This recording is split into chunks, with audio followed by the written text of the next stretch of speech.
airport in the national airspace system has unique and distinct characteristics, which can sometimes lead pilots to use the wrong surface in taxi, takeoff, or landing operations. Let's take a look at some of these tricky areas from the flight deck. Santa Monica Municipal is a small business and general aviation airport located in the city of Santa Monica, California. The airport is situated just 5 miles north of Los Angeles International and 11 miles south of the Van Nuys and Burbank airports. This puts SMO in some of the most densely traveled airspace in the country. The Santa Monica Class Delta airspace underlies the Los Angeles Class Bravo. The airspace between the Class Delta and Bravo is utilized for the Special Flight Rules Airspace and others, including the LAX mini route. The airport is also subject to numerous noise abatement procedures. Pilots planning a trip to SMO for the first time are strongly advised to make themselves familiar with all routings, airspace requirements, and noise abatement procedures prior to departing for the airport. Although they are not related to surface safety, some of the noise-specific procedures and requirements will be covered later in this video. The area is also prone to numerous temporary flight restrictions, so always check your NOTAMs prior to any flight.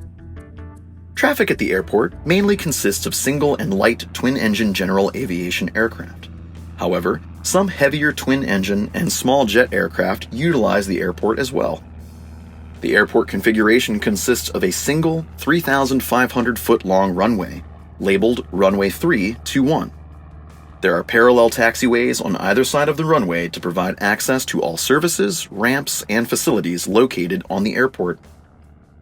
The airport is one large pavement area. Runways and taxiways are delineated by the use of painted surface markings, above-ground signage, and flush-mounted lights. When arriving at Santa Monica, there are several VFR reporting points, indicated on the VFR Sectional chart that the tower uses extensively. If you are unable to locate these points, advise the tower and they will provide alternate instructions.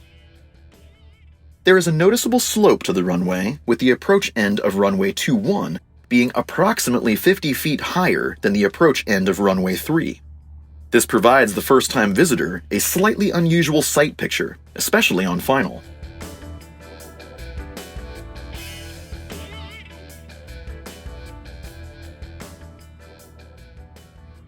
After landing and while taxiing on the airport, be aware that the parallel taxiways extend beyond the thresholds for Runway 21 and Runway 3. Additionally, remember that the tower will instruct you when you must hold short of the runway approach hold. Santa Monica has 4 primary run-up areas. There are 2 additional run-up areas that are for special use only. Pilots should not enter these special use run-up areas unless specifically instructed to do so by the tower. If you are unsure of which run-up area to use, ask the tower and they will advise.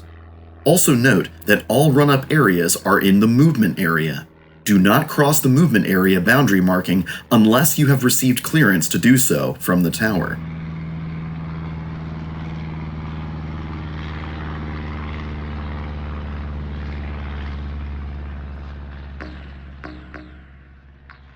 Once in the appropriate run-up area and ready for takeoff, contact ground control for clearance and sequence out of the run-up to the runway. As stated earlier, Santa Monica has specific noise abatement procedures in place. For example, departing Runway 21, VFR aircraft are expected to turn left slightly as to pass over the golf course, then direct to the shoreline before turning northbound to leave the area. This is only one example of these procedures. Several more can be found on the airport website. If you are unclear or in doubt about how to fly in the area, ask the tower. They are there to help. Being aware of the hazards and other unique configuration issues at Santa Monica will help pilots make better decisions and, along with the ATC tower, keep the operation safe and efficient. We hope this short video helps you prepare for your trip to the Santa Monica Municipal Airport. It's always better to know before you go.